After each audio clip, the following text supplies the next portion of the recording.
नमस्कार. सत्यमेव जयते या बातमीपत्रामध्ये आपलं स्वागत. मी स्नेहिल.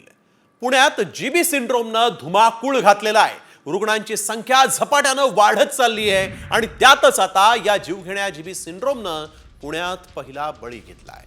त्यानंतर प्रशासन देखील अलर्ट मोडवर आलेलं आहे. त्यामुळे या जीवघेण्या आजारापासून वाचण्यासाठी नेमकं काय करायला हवं पाहूयात या स्पेशल रिपोर्टमध्ये. जीबी सिंड्रोमनं वाढवली पुणेकरांची चिंता.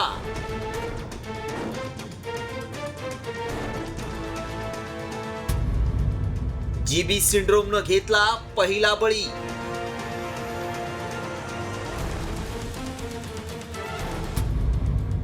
जीबी सिंड्रोम विरोधात प्रशासन अलर्ट मोडवर.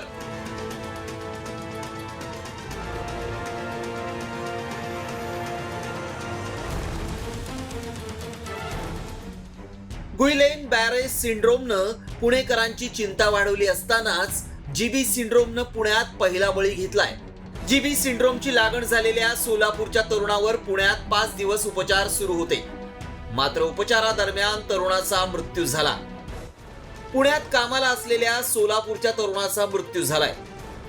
पुण्यात सीए असणाऱ्या तरुणाला जुलाबाचा त्रास होत होता. सोलापुरात कार्यक्रमासाठी गेला असता त्याचा अशक्तपणा वाढत गेला. जीबीएसचं निदान झाल्यानंतर 5 दिवस त्याच्यावर आयसीयू मध्ये उपचार सुरू होते. आयसीयू मधून बाहेर हलवल्यानंतर त्याला श्वसनाचा त्रास सुरू झाला. त्यानंतर त्याचा मृत्यू झाला. पुण्यात जीबी सिंड्रोमचे 74 रुग्ण आढळले. त्यातील 14 रुग्ण व्हेंटिलेटरवर आहेत. मात्र पुण्यात जीबी सिंड्रोमचा पहिला बळी गेल्यानं प्रशासन अलर्ट मोडवर आलंय. उपमुख्यमंत्री अजित पवारांनी जीबी सिंड्रोमच्या रुग्णांवर मोफत उपचार करण्याचं जाहीर केलंय. जीबीएसच्या संदर्भामध्ये काल एक नागरिकांनी मला 10 लाखाचं बिल दाखवलं. मी ते आयुक्तांना पाठवलं. पिंपरी चिंचवडच्या परिसरामध्ये जे ह्या आजाराने पेशंट लोक असतील तर त्यांना YCMला मोफत उपचार त्या ठिकाणी द्यायचे आणि आपल्या पुणे महानगरपालिकेच्या हद्दीत असतील तर त्यांना आपण कमला नेहरू हॉस्पिटल जे आहे आपलं तिथं त्या ठिकाणी उपचार द्यायचे अशा प्रकारचा निर्णय झाला. जीबी सिंड्रोमनं पुणेकरांची धाकधूक वाढवली आहे. मात्र या आजारापासून वाचण्यासाठी नेमकं काय करायला हवं ते देखील पाहूया. पाणी उकळून थंड करून प्या. शौचाला गेल्यानंतर आणि जेवणाआधी साबणानं हात स्वच्छ धुवा. भाज्या आणि फळं चांगली धुवून मगच खा. मांसाहारी पदार्थ योग्य प्रकारे शिजवा. कच्चं किंवा कमी शिजलेलं अन्न, विशेषतः अंडी आणि मासे खाणं टाळा. गुइलेन बॅरे सिंड्रोम हा आजार अशुद्ध अन्नपदार्थ, प्रदूषित पाणी यापासून होतो. या आजारामुळे शरीरातील नसांवर परिणाम होतो. त्यामुळे तुमच्या हातापायाला वारंवार मुंग्या येत असतील किंवा तुमचे स्नायू कमकुवत वाटत असतील तर तातडीनं डॉक्टरांचा सल्ला घ्या. अक्षय बडवेचा ब्युरो रिपोर्ट, साम टीव्ही न्यूज. तर या गुइलेन बॅरे सिंड्रोम बाबत डॉक्टरांनी देखील माहिती दिलेली आहे. त्यांनी नेमकं काय म्हटलंय ते देखील पाहूया. त्याला सस्पेक्टेड गियाबारी सिंड्रोम असं होतं आणि त्यांनी त्याला काय 5 दिवस ट्रीटमेंट दिली आणि इन्स्पाइट ऑफ ट्रीटमेंट आणि व्हेंटिलेटर सपोर्ट तो आज मृत पावलेला आहे. ती बॉडी 12 वाजता आली आणि एक बघितलं असेल पुण्यामध्ये मोठा आउटब्रेक चाललेला आहे गियाबारी सिंड्रोमचा आणि सगळे हॅवॉक झालेले आहे किंवा त्याचे क्लिनिकल रिपोर्ट होते हॉस्पिटलचे ते आणि त्यांनी त्या आफ्टर PM त्याचा तर समन्वय साधला आणि त्यांनी सांगितलं की प्रायमा फेसी त्यांना ते गियाबारी सिंड्रोममुळे डेथ झालेली वाटते. सरपंच हत्येप्रकरणी संशयित आरोपी वाल्मिक कराडच्या अडचणी वाढत असताना धनंजय मुंडेंनीही वाल्मिकला आता धक्का दिलाय. धनंजय मुंडेंनी वाल्मिकची तिसोरी आपला भाऊ अजय मुंडेच्या हाती दिली आहे. मात्र हे प्रकरण नेमकं काय आहे पाहूयात या स्पेशल रिपोर्टमध्ये. कराडला धक्का, मुंडेंची सावध भूमिका.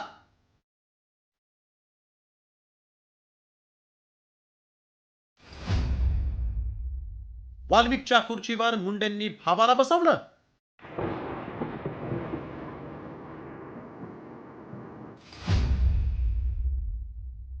जगमित्र कार्यालयाची सूत्र मुंडे बंधूंकडे.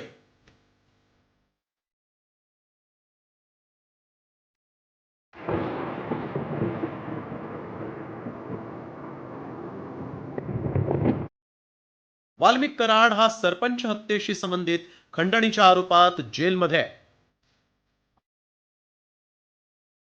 मात्र म्हणतात ना, घर फिरलं की घराचे वासे फिरतात, तसंच काहीसं या वाल्मिकच्या बाबतीत झालंय. कारण वाल्मिकनं ज्या जगमित्र ऑफिस मधून आपलं साम्राज्य उभं केलं, त्याच साम्राज्याला आता हादरे बसायला सुरुवात झाली. वाल्मिक ज्या ऑफिस मधून सगळी सूत्र हलवत होता, त्यालाच धनंजय मुंडेंनी धक्का दिलाय. धनंजय मुंडेंनी वाल्मिकची तिजोरी, जगमित्र ऑफिस आपला चुलत भाऊ अजय मुंडेच्या हाती दिली आहे. मात्र हे अजय मुंडे कोण आहेत पाहूया. अजय मुंडे हे धनंजय मुंडेंचे चुलत भाऊ. बीड जिल्हा परिषदेत राष्ट्रवादीचे गटनेते म्हणून काम. धनंजय मुंडेंच्या अनुपस्थितीत मतदारसंघात सक्रिय. जनतेचे प्रश्न सोडवण्यासाठी वाल्मिकच्या जगमित्र कार्यालयात मुंडे उपस्थित. मुक्कांतर्गत अटकेत असलेल्या वाल्मिक कराडच्या अडचणीत दिवसेंदिवस वाढ होत चालली आहे. त्यातच धनंजय मुंडे आणि वाल्मिक कराड हे व्यावसायिक भागीदार असल्याचा दावा अंजली दमानिया यांनी केला आहे. जगमित्र शुगर्सची 88 एकर 34 गुंठे जमिनीमध्ये Karad Munde partner. Jagmitra sugar mill मध्ये राजश्री मुंडे आणि वाल्मिक कराड संचालक. व्यंकटेश इंडस्ट्रियल सर्व्हिसेस मध्ये राजश्री धनंजय मुंडे आणि वाल्मिक कराड एकत्र. 2022 मध्ये कंपनीचा नफा 12,27,00,000 रुपये. कंपनीनं 2022 मध्ये अखेरची बॅलन्स शीट भरली. इंडिया सिमेंट कंपनीची फ्लाय ॲशच्या वाहतुकीतही या कंपनीचा सहभाग. कराड मुंडे यांच्यात जमीन एकत्र, कंपनी एकत्र, फ्लाय ॲश वाहतूक एकत्र असल्याचा दावा. कराड हा मुंडेंचा निकटवर्तीय असल्यानं सत्ताधारी आणि विरोधी पक्षाच्या नेत्यांकडून धनंजय मुंडेंच्या राजीनाम्याची मागणी केली जाते. प्रशासनाला पण मोकळा श्वास दिला पाहिजे काम करायला आणि त्यासाठी धनंजय मुंडे साहेबांनी हा राजीनामा दिलाच पाहिजे, सरकारने घेतला पाहिजे.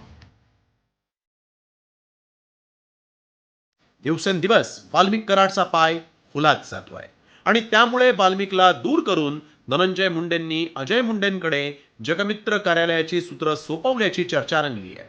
मात्र वाल्मिकच्या कारनाम्यांमुळे मुंडेंनी खांदेपालट केलाय की सावधगिरीचा उपाय, हे पाहणं देखील महत्वाचं ठरणार आहे. ब्युरो रिपोर्ट, साम टीव्ही न्यूज. तर दुसरीकडे सामाजिक कार्यकर्त्या अंजली दमानिया यांनी वाल्मिक कराडवर उपचार करणाऱ्या सिव्हिल सर्जन अशोक थोरात यांच्यावर गंभीर आरोप केलेले आहेत. अशोक थोरात यांचं अलिशान हॉटेल असल्याचा आरोप सामाजिक कार्यकर्त्या अंजली दमानिया यांनी केला. थोरात बीड रुग्णालयात सिव्हिल सर्जन आहेत, त्यांची चौकशी व्हायला हवी असंही दमानिया यांनी म्हटलंय. तर त्यांनी आपल्या ट्विटमध्ये नेमकं काय म्हटलेलं आहे पाहूयात. अंबेजोगाईतील Piyush inn hotel doctor Ashok थोरातांचं हे माजी आरोग्यमंत्री विमल मुंदडा यांचे OSD होते. डॉक्टर अशोक थोरातांची पुन्हा बीडमध्ये बदली कुणाच्या आशीर्वादानं 11 रुग्णांना बाहेर काढून एक ठणठणीत गुन्हेगार ICU मध्ये ठेवला. सरपंच संतोष देशमुख हत्येतले सगळे आरोपी वाल्मिक कराड सोबत असल्याचा धक्कादायक CCTV समोर आला. कराड या आरोपींसोबत काय करत होता, खंडणी मागितल्याच्या दिवशी नेमकं काय घडलं, पहा परळी गँगवरचा हा एक विशेष रिपोर्ट. कराड गँग CCTVत कैद.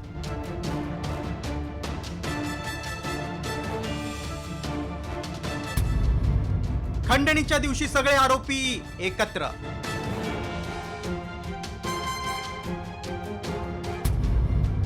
देशमुख हत्येचे धागेदोरे जुळणार.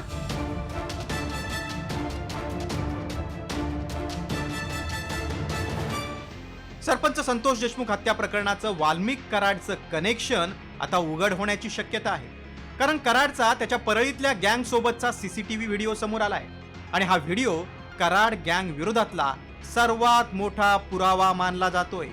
कारण आवादा कंपनीकडून खंडणी मागितली त्या दिवशीच कराड आपल्या साथीदारांसोबत असल्याचं उघड झालं. आरोपी विष्णू चाटे याच्या केज मधल्या ऑफिसमध्ये जातानाचा हा व्हिडिओ आहे. यात वाल्मिक कराड सोबत हत्येतला आरोपी सुदर्शन घुले, विष्णू चाटे, प्रतीक घुले आणि फरार असलेला आरोपी कृष्णा आंधळे आहे. एवढेच नव्हे तर या आरोपींच्या गँगमध्ये निलंबित PSI राजेश पाटील ही सोबत असल्याचं उघड झालंय. त्यामुळे आता वाल्मिक कराडवर खुनाचा गुन्हा दाखल करण्याची मागणी पुन्हा जोर धरू लागली. जे आरोप केले होते त्याचे पुरावे मला वाटतं SITने पुढे आणलेले आहेत. या लोकांचं खंडणी, खून आणि या सगळ्या प्रकरणाशी आकाचा संबंध आहे असं हे या निमित्तानं स्पष्ट होतं. खंडणीतले आणि खुनातले आरोपी एकही सुटता कामा नये. 302 लावा. नंबर 1चा आरोपी त्या सरमाडा का कोणी त्याला करा. कारण खून करणाऱ्यापेक्षा आणि खंडणी मागणाऱ्यापेक्षा सामूहिक कट रचून संघटित गुन्हेगारी चालवणारा सगळ्यात मोठा गुन्हेगार आहे.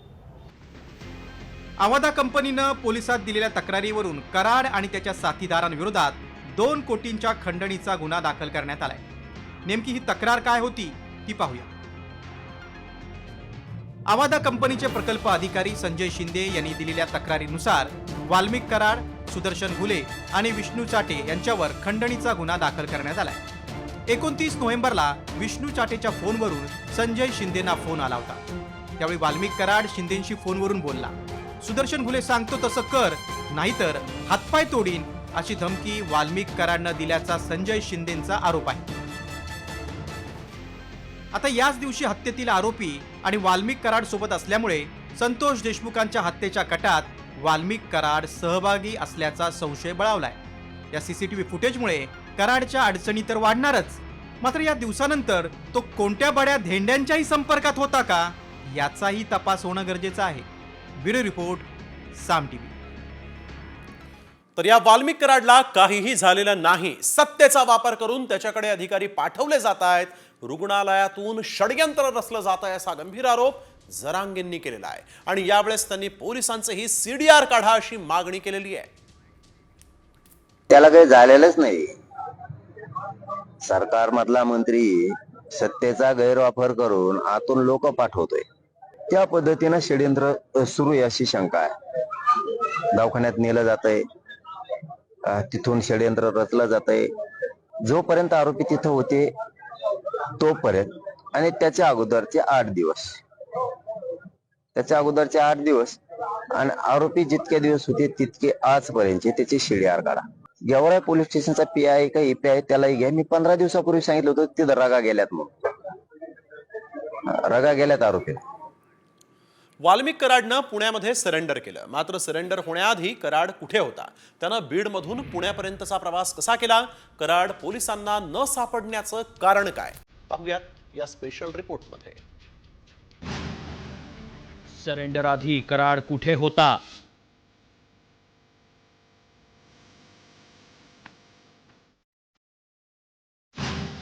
आधी बीडमध्ये तळ, मग पुण्यात पळ.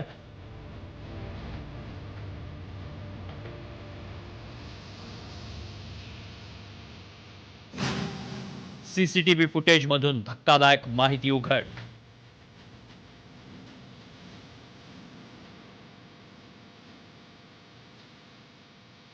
वाल्मिक कराड, सरपंच संतोष देशमुख हत्या प्रकरणात मकोका लावलेला हाच तो संशयित आरोपी.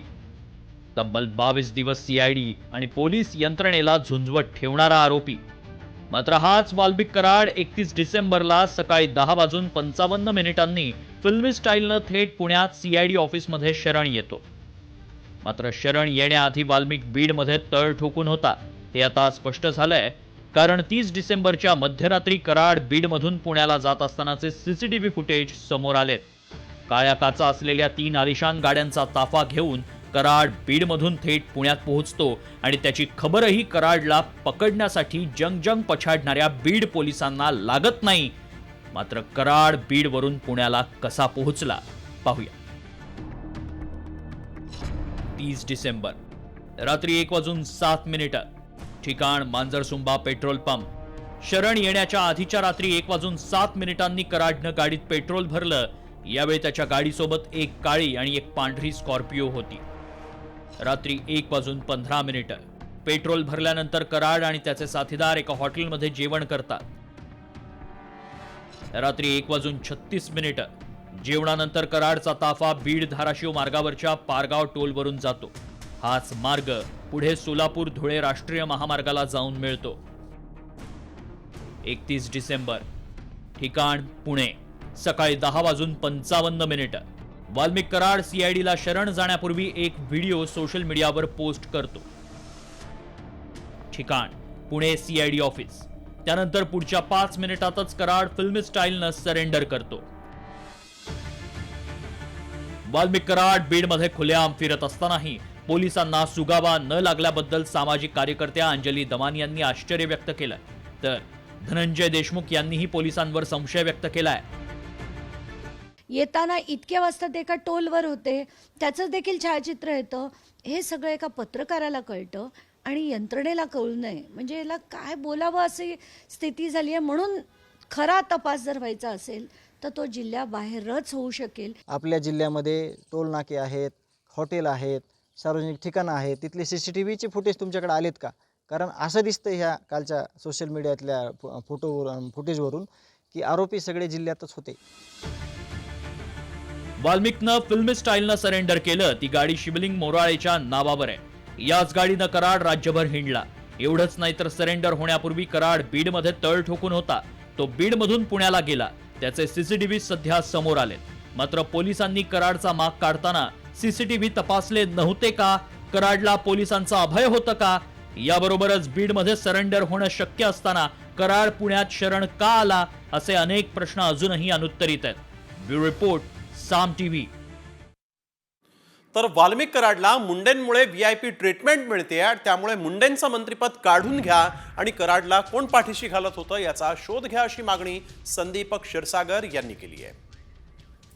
मी आधीपासून म्हणतो की सरेंडर होण्यापासून जी काही VIP ट्रीटमेंट झाली ती मंत्रिपदा असल्यामुळेच त्यांना ते संरक्षण तिथं दिलं जातं. त्यामुळे त्यांनी राजीनामा हा दिलाच पाहिजे. ह्या सगळ्या गोष्टी होती. अहो, हे तुम्हाला सांगतो मी की 28 तारखेला बीडला मोर्चा निघाला आणि माझ्या माहितीनुसार ते पुण्यामध्ये एका मोठ्या हॉस्पिटलमध्ये 2-3 दिवस तिथे ऍडमिट होते. जेव्हा लोक रस्त्यावर उतरल्यानंतर तिथून ते फरार झाले. त्यांना कुणी ऍडमिट केलं, त्या काळामध्ये कोण त्यांना भेटायला गेलं, ह्याचाही तपास झाला पाहिजे.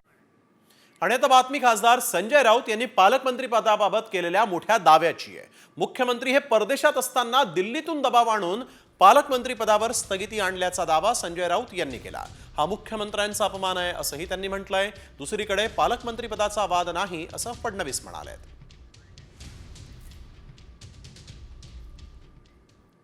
मी कसं काय सांगणार, पण नक्कीच दिल्लीतून दबाव आला. मुख्यमंत्री परदेशात होते. महाराष्ट्रातल्या गुंतवणुकी संदर्भात त्यांच्या काही तिथे बैठका चालू असताना महाराष्ट्रामध्ये पालकमंत्री पदावरून पेटवापेटवी होते. धमक्या दिल्या जातात, रस्त्यावर टायर जाळल्या जातात, गाड्या अडवल्या जातात. काय चाललंय या राज्यामध्ये? कुठला वादच नाहीये. कुठला वादच नाहीये. कुठला वादच नाहीये. तर दुसरीकडे पालकमंत्री पदावरून अजित पवारांच्या 2 मंत्र्यांनी जाहीर नाराजी व्यक्त केली आहे. मी गरीब असल्यामुळे गरीब जिल्ह्याचं पालकमंत्री मला केलं, अशी खतखत नरहरी झिरवाळांनी बोलून दाखवली. तर सध्या श्रद्धा आणि सबुरी ठेवण्याचा निर्णय घेतल्याचं मुश्रीफ यांनी म्हटलं आहे. पालकमंत्री या विभागाचं दिल्यामुळं आम्हाला आनंद झाला आहे. का आम्ही एवढे गरीब आहोत. हा अल्प किंवा जिथं MIDCच नाही असा राज्यातला एखादा जिल्हा सांगा तर त्याचं नाव होतं हिंगोली. आता थोड्याफार प्रमाणात MIDC यायला लागल्यात आणि एवढं ऐकल्यानंतर मी सांगितलं का बाबा हे अल्प आहे, गरीब आहे, पाण्यापासनं वंचित आहेत, MIDC पासनं वंचित आहेत. अशा ठिकाणी माझ्यासारख्या गरीबाची नियुक्ती केली म्हणजे नेमकं काय ते मी शासनाला विचारणार, अशा पद्धतीने मी मी मागं सांगितलेलं आहे. याबद्दल आता आपण जिथं योग्य ठिकाणी बोलायचं तिथं अजितदादा पवार आमचे नेते आहेत त्यांना बोललेलं आहे. श्रद्धा आणि सबुरी ठेवलेली आहे. वाशिम जिल्ह्याला झेंडा टू झेंडा असा पालकमंत्र्यांचा ठपका लागलेला आहे. हा तुम्ही पुसून करणार? हा पुसून निघेल.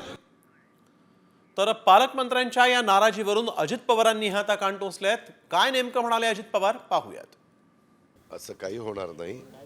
मी त्यांना विचारीन. दर मंगळवारी आमची मीटिंग असते. अशा पद्धतीचं वक्तव्य केलेलं असेल तर ते योग्य नाही.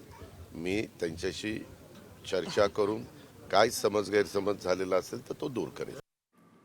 90च्या दशकातील प्रसिद्ध अभिनेत्री जिनं आपल्या सौंदर्यानं प्रेक्षकांना घायाळ केलं आणि त्या अभिनेत्रीनं अर्थातच ममता कुलकर्णीनं अचानक संन्यास घेतला. ममता कुलकर्णीनं अचानक संन्यास का बरं घेतला? ममता आता कोणत्या नावानं ओळखली जाणार आहे आणि तिला कोणत्या आखाड्यानं संन्यास दिलेला आहे, पाहूयात या रिपोर्टमध्ये. अभिनेत्री ममता ते संन्यासी महामंडलेश्वर.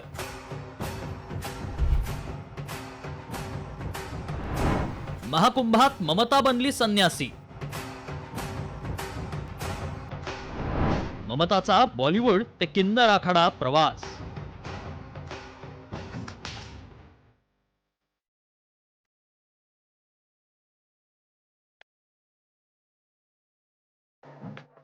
तुम्हाला ममता कुलकर्णी आठवते का?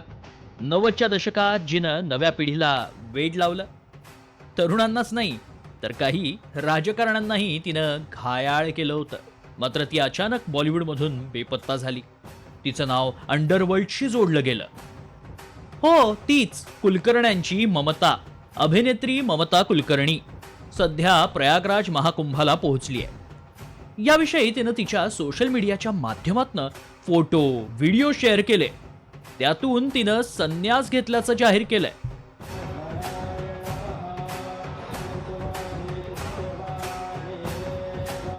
ती आता किन्नारांची महामंडलेश्वर झाली आहे. आज मुझे महाशक्ति ने आदेश दिया कि मुझे ये चुनना है लक्ष्मी नारायण त्रिपाठी जी को, बिकॉज वो साक्षात अर्धनारेश्वर के स्वरूप है. और इससे बड़ी मेरे लिए क्या उपाधि हो सकती है कि एक अर्धनारेश्वर के हाथ मेरा पट्टा अभिषेक हो रहा है. काही दिवसांपूर्वी ममता पुन्हा चर्चेत आली होती. ती तिच्या ड्रग्ज रॅकेट कनेक्शन्समुळे आणि तेव्हापासून तिच्याविषयी सतत काही ना काही माहिती समोर येत राहिली. ममता मुंबईतच राहते, मात्र तिनं बॉलिवूडला राम केला होता आणि एकांत निवडला होता. वो अगर पिछले कई सालों से सन्यासिनी की तरह रह रही थीं तो इस बात को उन्होंने कभी पब्लिसाइज नहीं किया, लेकिन अभी महाकुंभ में आकर इसको एक तरह से पब्लिसाइज करना ये बताता है कि कहीं ना कहीं कोई ऐसी मंशा है जो अभी भी छिपी हुई है.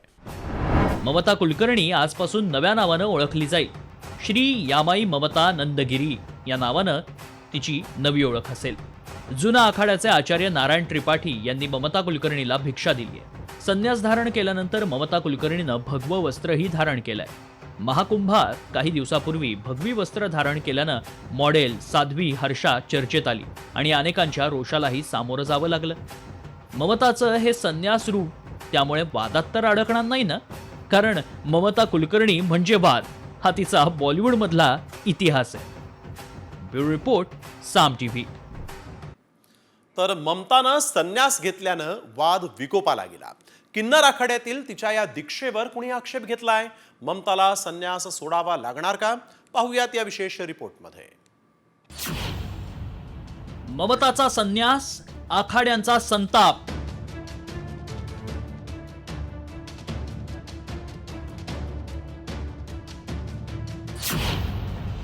संन्यासानंतरही ममताची वादापासून मुक्ती नाहीच.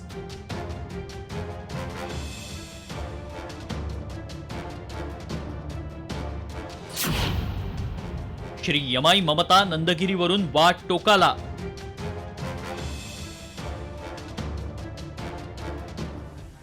जगात काही लोक अशी असतात की वादाचं आणि त्यांचं नातं आयुष्यभराचं असतं. त्यातलीच एकेकाळी बॉलिवूड गाजवणारी ममता कुलकर्णी. ममताचं आत्तापर्यंतचं आयुष्य वादांनी भरलेलं होतं. मात्र या साऱ्या वादांपासून दूर जाण्यासाठी ममतानं संन्यासी होण्याचा निर्णय घेतला आणि महाकुंभमेळ्यात किन्नर आखाड्यात तिनं साध्वी होण्यासाठी दीक्षा घेतली. काम, क्रोध, राग आणि लोभापासून मुक्ती मिळवण्यासाठी कुलकर्ण्यांची ममता श्री यमाई ममता नंदगिरी झाली आणि त्यावरूनच वाद विकोपाला गेला. ममताला किन्नर आखाड्याच्या थेट महामंडलेश्वराच्या पदावर बसवण्यात आलं आणि त्यामुळेच किन्नर आखाड्याची पहिली महामंडलेश्वर हेमांगी सखीसह अनेक साधू संतांनी तिच्या दीक्षेवरच आक्षेप घेतलाय. ममता कुलकर्णी जैसी फिल्म स्टार जिनका संबंध डी कंपनी के साथ है, जो ड्रग्स के आरोप में जेल में भी गई हैं, उसके बावजूद आप उन्हें दीक्षा देते हैं और उन्हें महामंडलेश्वर के पद पे बिठाते हैं विदाउट कोई शिक्षा दिए। किसी को आप दीक्षा दे के महामंडलेश्वर जैसे इतने बड़े पद पे आसीन कर देते हैं। समाज को आप क्या दे रहे हैं? कौन सा गुरु समाज को दे रहे हैं आप? ये मैं जानना चाहता हूं। अब कुंभ किसकी चर्चा कर रहा है? मोनालिसा की। कुंभ किसकी चर्चा कर रहा है? हर्षा रिछारिया की। कुंभ किसकी चर्चा करता है? पागल IIT बाबा की। अब आज से चर्चा फिर से शुरू होगी ममता कुलकर्णी की। पूरा कुंभ समाप्त होने को है। हमने अपनी परंपराओं को ठीक करने पे कहाँ विचार किया? कहाँ सम्मेलन किया? कहाँ सारे अखाड़े के लोग मिले? कहाँ हम आचार्यों के नेतृत्व में जाकर के बैठे? तो सारी परंपराएं नष्ट भ्रष्ट हो रही हैं। मैं वही चाहता हूं कि इस पे सरकार को भी हस्तक्षेप करना चाहिए। ममताचा संन्यास नेमका कशामुळे वादात आला पाहूया। ममतानं धर्मशास्त्राची कोणतीही शिक्षा न घेता दीक्षा घेतली। स्त्री असूनही किन्नर आखाड्यात दीक्षा देण्यावर आक्षेप। कोणतीही धार्मिक प्रक्रिया पूर्ण न करता थेट महामंडलेश्वर पदावर कशी? ड्रग्ज आणि दाऊदशी नाव जोडलं गेलेल्या वादग्रस्त ममताला एवढं मोठं पद का दिलं? असे अनेक प्रश्न ममतानं घेतलेल्या संन्यासावर उपस्थित करण्यात आलेत। बॉलिवूडमध्ये असताना ममता कुलकर्णी सतत कोणत्या ना कोणत्या कारणानं वादात होतीच। तिनं अचानक बॉलिवूडमधून एक्झिट घेतली। नंतर तिचं नाव थेट एका ड्रग्ज रॅकेटशी जोडलं गेलं आणि पुन्हा ती चर्चेत आली होती। मात्र मधल्या दशकभरात ममता पूर्णपणे गायब होती। एकेकाळी तोकड्या कपड्यांमध्ये डान्स करून चाहत्यांना घायाळ करणारी ममता दीर्घकाळानंतर अवतरली ती थेट भगव्या वस्त्रांमधील श्री यमाई ममता नंदगिरी म्हणूनच। त्यागाची भावना घेऊन वादांपासून दूर जाण्यासाठी ममतानं संन्यास घेतला खरा, मात्र वाद काही तिचा त्याग करायला तयार नाही। ब्युरो रिपोर्ट, साम टीव्ही। बातमी छत्रपती संभाजीनगरमधून। एका ड्रायव्हरनं एकतर आधी गुन्हा केला, वर त्याला अडवलेल्या पोलिसावरच त्यानं अरेरावी केली। मिल कॉर्नर चौकामध्ये कुणाल बाकलीवाल नावाचा चालक सुसाट वेगात गाडी पळवत जोरजोरात सायरनही वाजवत होता। पोलिसांनी त्याला थांबवलं तेव्हा तो पोलिसांना धमक्या देऊ लागला। पोलिसांना शिवीगाळ करत 2 तासात सगळ्या पोलिसांना सस्पेंड करतो असं त्यानं धमकावलं। हा व्हिडिओ समोर आल्यानंतर त्याच्यावर आता गुन्हा दाखल करण्यात आलेला आहे।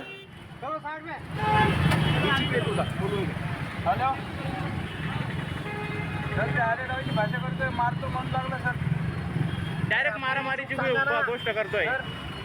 तू साहेबांना सुद्धा बोलला रे, त्यांना बोलला नाही आणि माझ्या नादी लागू नको। तुला सांगतो मी, तू बोलला नाही, तू इकडे ये म्हणजे डायरेक्ट बोलला। मग तो काय म्हणला, मला खाली होता। अरे साहेबाला बोललो तू। अरे काय बाता करतो, असं नाही बोलायचं।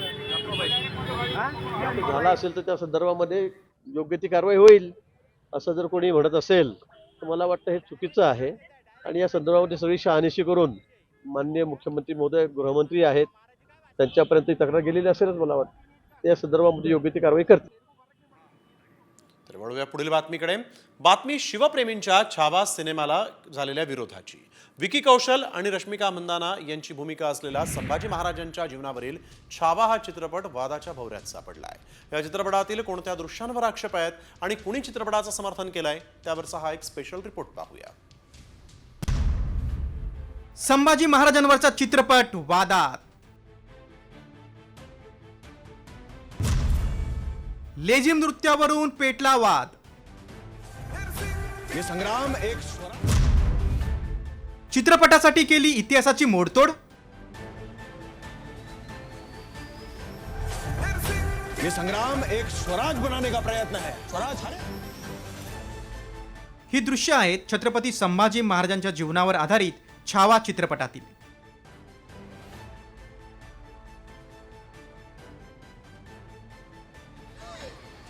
या दृश्यावरून आता नवा वाद पेटलाय। कुठलाही ऐतिहासिक चित्रपट आला की त्यासोबत वाद हा ठरलेलाच।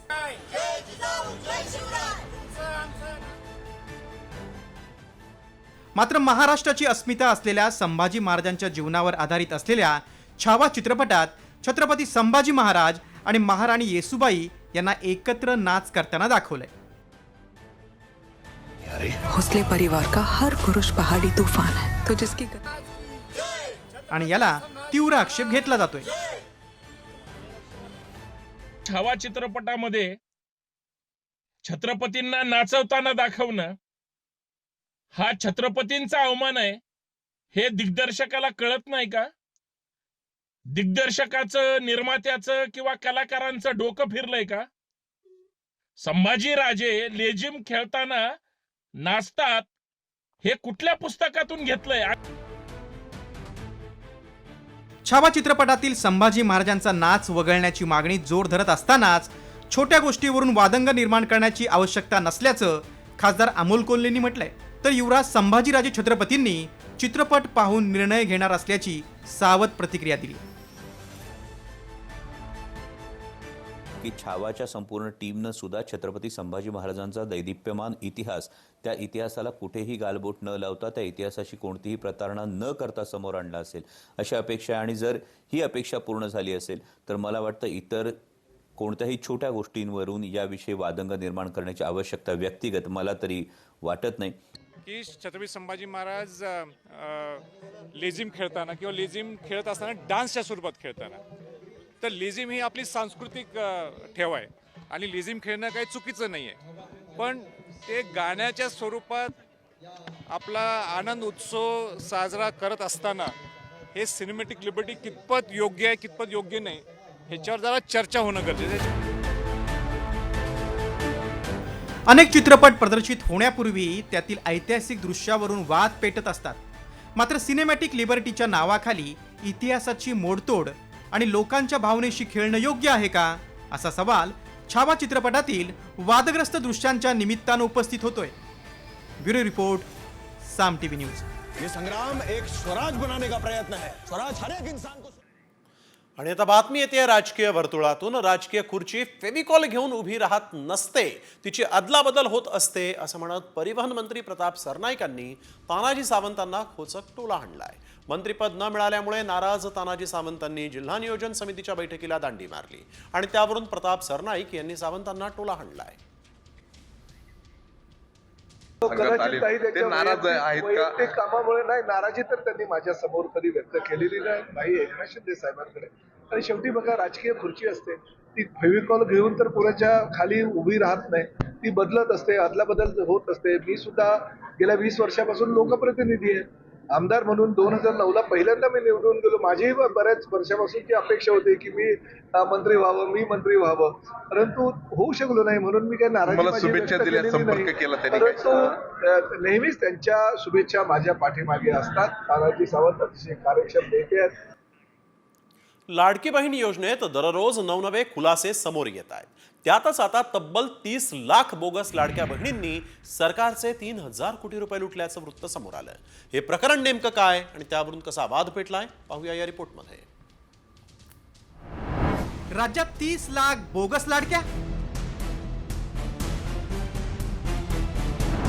सरकारच्या तिजोरीवर लाडकीचा डल्ला. सरकारवर गुन्हे दाखल करा, विरोधकांची मागणी. महायुतीची महत्वाकांक्षी लाडकी बहीण योजनेवरून आता एक नवीन वाद समोर आलाय. राज्यात तब्बल 30 लाख लाडक्या बहिणींनी अपात्र असूनही या योजनेचा लाभ घेतल्याचा दावा एका वृत्तपत्रानं केलाय. काय आहे हा दावा, पाहूयात. 2,46,00,000 लाडकींना दर महिन्याला 3700 कोटींचा हप्ता. राज्यात 2,39,00,000 लाडक्या दारिद्र्य रेषेखालील आहेत. शेतकरी सन्मान योजनेतील 26 लाखांपैकी बहुतांश महिलांना लाभ. 30 लाख लाडकींकडून 2 पेक्षा जास्त योजनांचा लाभ. 2 योजनांचा लाभ घेणं सरकारच्या अटींचं उल्लंघन. 30 लाख अपात्र लाडकींना 3,700 कोटींचा लाभ. राज्यात 30 लाख अपात्र लाडक्या बहिणींनी लाभ घेतल्याचं समोर आल्यानंतर विरोधकांनी थेट सरकारवरच FIR दाखल करण्याची मागणी केली. आम्ही लाडक्या बहिणीच्या योजनेचा फायदा देऊ असं राज्याच्या तत्कालीन मुख्यमंत्र्यांनी सांगितलेलं आहे. मग आमचा सवाल असा आहे की ते बोगस आहेत असं आता सरकार सांगत असेल तर मग सरकार याला दोषी आहे. सरकारने याच्यातल्या त्रुट्या आणि याचे सगळे नुकसान आणि राज्याच्या तिजोरीला लुटण्याचं काम हे सरकारच्या माध्यमातून झालेलं आहे आणि म्हणून सरकारवरच FIR झाला पाहिजे ही मागणी आमची आहे. एकीकडे राज्याच्या तिजोरीत 1,10,000 कोटींची तूट आहे. त्यामुळे सरकारनं योजनांच्या मूल्यांकनाचा निर्णय घेतलाय. त्यातच लाडकी बहीण योजनेचे आतापर्यंत 6 हप्ते देण्यात आले, तर 7व्या हप्त्याचं वाटप सुरू झालंय. सरकारनं लाडक्या बहिणींची पडताळणी सुरू केली. एवढंच नाही तर श्रीमंत लाडकींनी पैसे परत करण्याचं आवाहन देखील सरकारनं केलंय. मात्र आता तब्बल 30 लाख लाडक्यांनी 3,000 कोटी लुटल्याचं समोर आल्यानं सरकार या लाडक्यांकडून पैसे वसूल करणार का, याकडे लक्ष लागलंय. ब्युरो रिपोर्ट, साम टीव्ही न्यूज.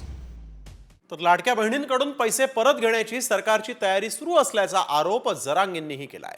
मतं घेताना बहिणींना पैसे द्यावे वाटले, मात्र आता टिळा लागल्यानंतर बहिणींच्या मायेत सरकार दुरावा आणतंय, अशी टीका जरांग यांनी केली आहे.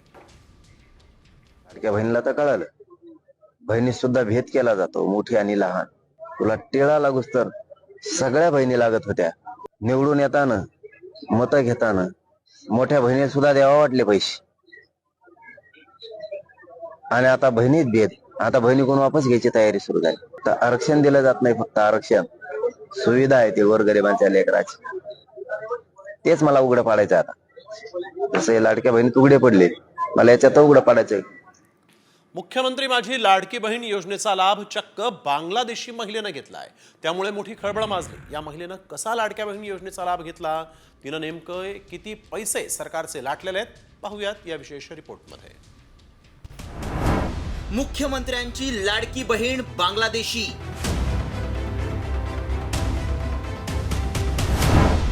आधी घुसखोरी, मग योजनेवर डल्ला. लाडकी बहीण योजनेत घुसखोर लाभार्थी.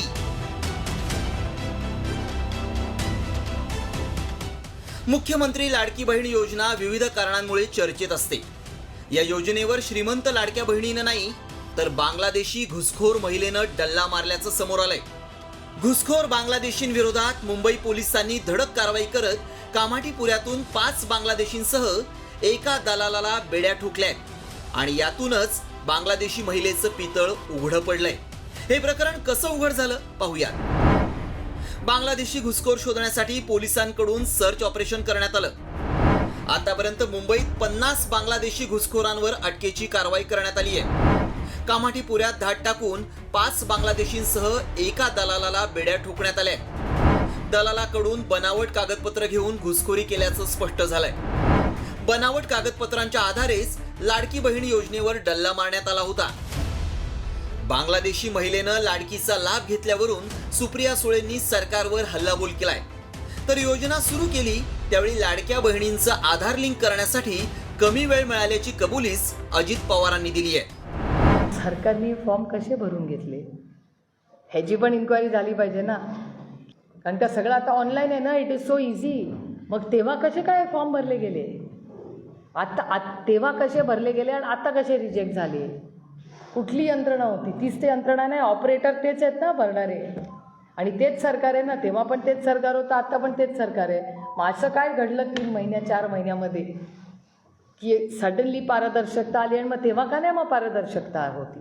तो प्रश्न आपल्या देशामध्ये सगळीकडेच उत्पन्न झालेला आहे. विशेषतः मुंबई, पुणे, अशी कलकत्ता अशी जी काही शहरं आहेत त्या शहरामध्ये देखील, दिल्ली वगैरे ठिकाणी ही लोक येत आहेत.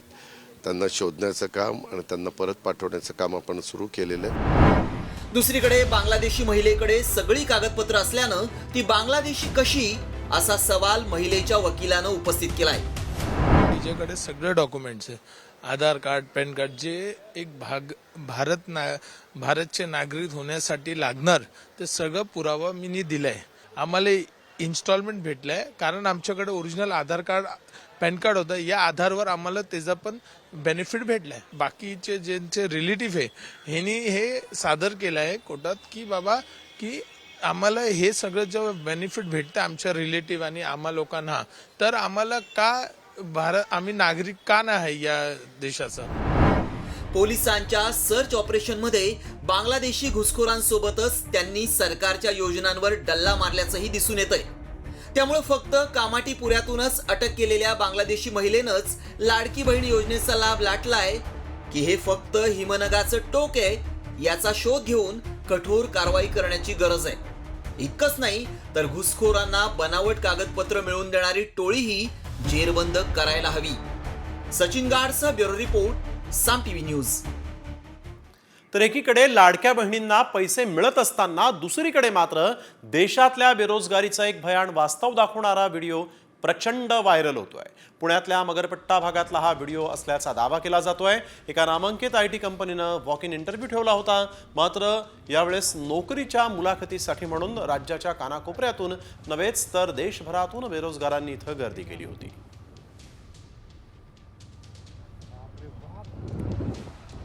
तर आपण बघतोय जॉबसाठी काय पण असंच इथं म्हणावं लागेल. चक्क 1 किलोमीटरपर्यंत बेरोजगार युवकांची इथं रांग लागल्याचं पाहायला मिळालं. सगळे इंजिनियर नोकरीसाठी रांगेत उभे होते.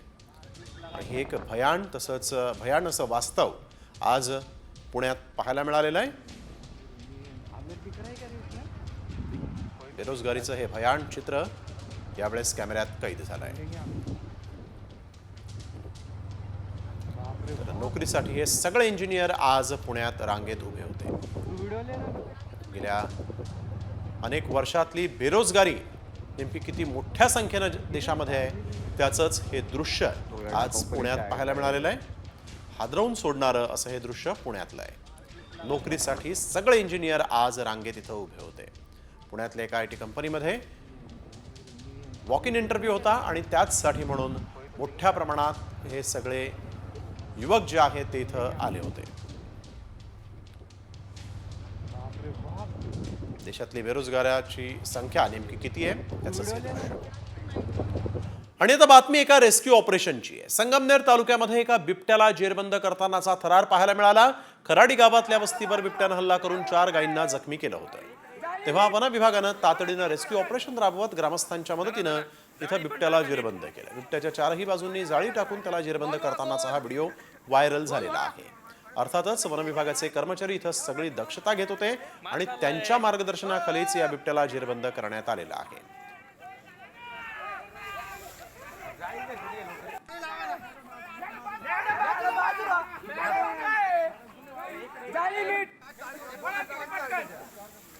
धरा जाळी पण टाका नीट. गोलवा गोल गोलवा. वळूया पुढील बातमीकडे. सोशल मीडियाच्या अतिवापरामुळे मुलांच्या मानसिकतेवर परिणाम होतोय. जगभरात मोबाईल आणि सोशल मीडियावरील सक्रिय राहण्याच्या मुद्द्यावर तज्ज्ञांनी धोक्याचा इशारा दिला. केंद्र सरकारनंही त्या दृष्टीनं महत्त्वाचं पाऊल टाकलेलं आहे. पाहूयात या रिपोर्टमध्ये. पालकांच्या परवानगीशिवाय नो सोशल मीडिया.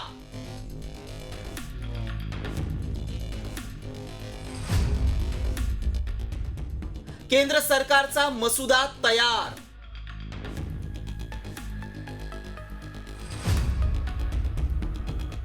मुलांच्या ऑनलाईन सुरक्षेसाठी महत्त्वाचं पाऊल.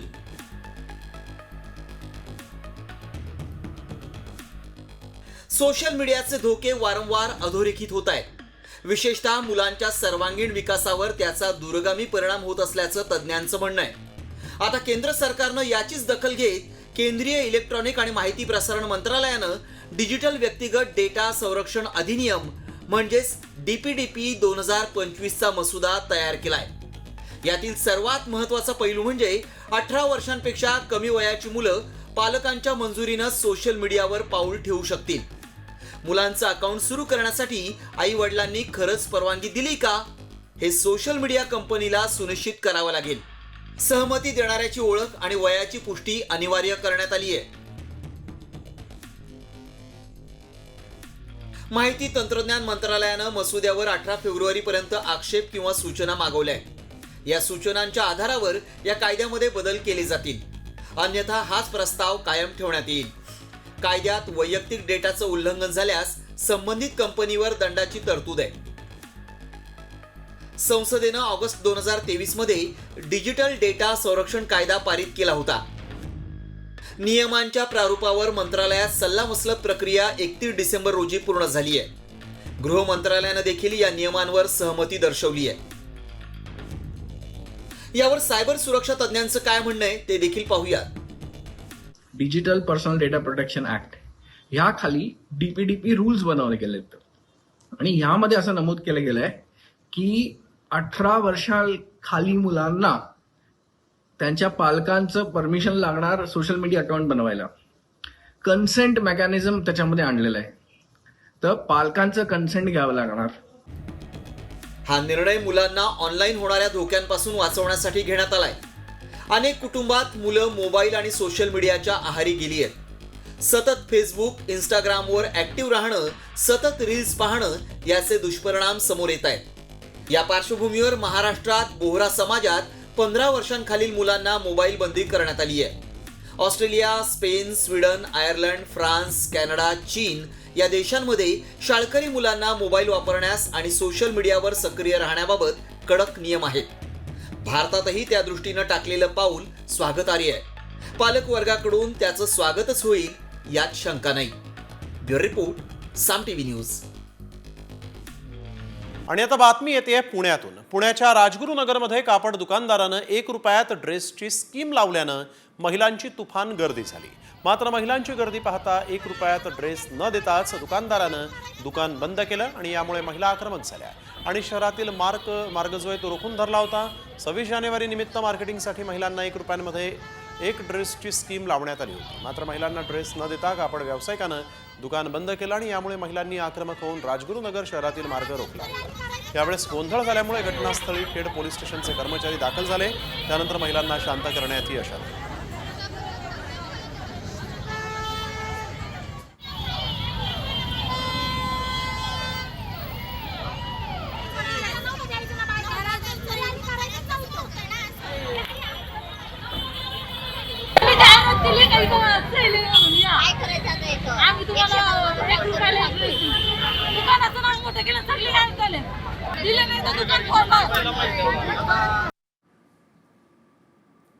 वळूया पुढील बातमीकडे. मुंबईकरांना आज प्रजासत्ताक दिनी एक मोठं गिफ्ट मिळालं आहे. कारण कोस्टल रोड आता पूर्ण क्षमतेनं सुरू झालेला आहे. कोस्टल रोड आणि वांद्रे वरळी सिलिंकला जोडणाऱ्या पुलाचं मुख्यमंत्र्यांच्या हस्ते लोकार्पण करण्यात आलं. यावेळेस उपमुख्यमंत्री एकनाथ शिंदेही उपस्थित होते. या पुलाच्या लोकार्पणानंतर मरीन ड्राईव्ह ते वांद्रे हा प्रवास फक्त 12 मिनिटांमध्ये होणार आहे. या पुलाचं लोकार्पण जरी आज झालं असलं तरी प्रत्यक्ष 27 जानेवारीपासून म्हणजे उद्यापासून हा पूल सुरू होणार आहे.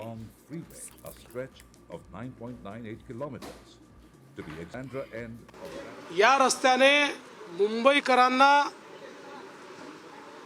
श्वास घेण्याकरता आणि वेळ वाचवण्याकरता मोठी मदत केली आहे.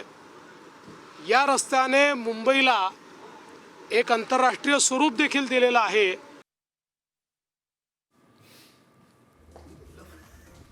Palace to BWSL Worli M.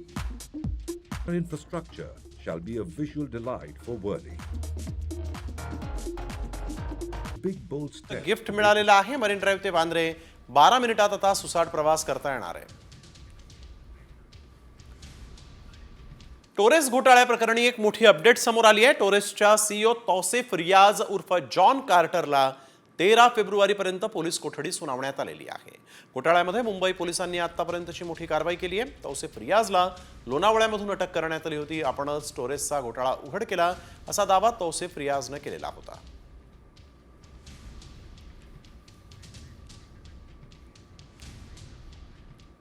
प्रसिद्ध सुलेखनकार अच्युत पालव यांना पद्मश्री पुरस्कार जाहीर झाला आहे. सुलेखनाच्या माध्यमातून देवनागरी लिपी विदेशात पोहोचवत आपल्या भाषेची गोडी परदेशी नागरिकांमध्ये निर्माण व्हावी यासाठी म्हणून अच्युत पालव यांचं मोठं योगदान आहे. कला आणि सुलेखन क्षेत्रातील योगदानाची दखल घेत त्यांना पद्मश्री पुरस्कार जाहीर करण्यात आला असून याचा आनंद असल्याची प्रतिक्रिया सुलेखनकार अच्युत पालव यांनी व्यक्त केली आहे. मला पद्मश्री अवॉर्ड घोषित झालेला आहे. आयुष्यातला एक संपूर्ण खूप मोठा आनंदाचा क्षण आहे असं मला वाटतं. सेंट्रल गव्हर्नमेंट म्हणजे आपल्या भारत सरकारने हे जेव्हा घोषित केलं तेव्हा खूप आनंदाचा क्षण वाटला. केवळ मीच नाही तर माझ्या असंख्य विद्यार्थ्यांना मला असं वाटलं की येस, आपण जे शिकतो ती एक छान कला आहे, केवळ हस्ताक्षर असं नाही आहे. तर मला असं वाटतं की खूप मजा आली, खूप छान वाटतंय मला आणि I am happy for that.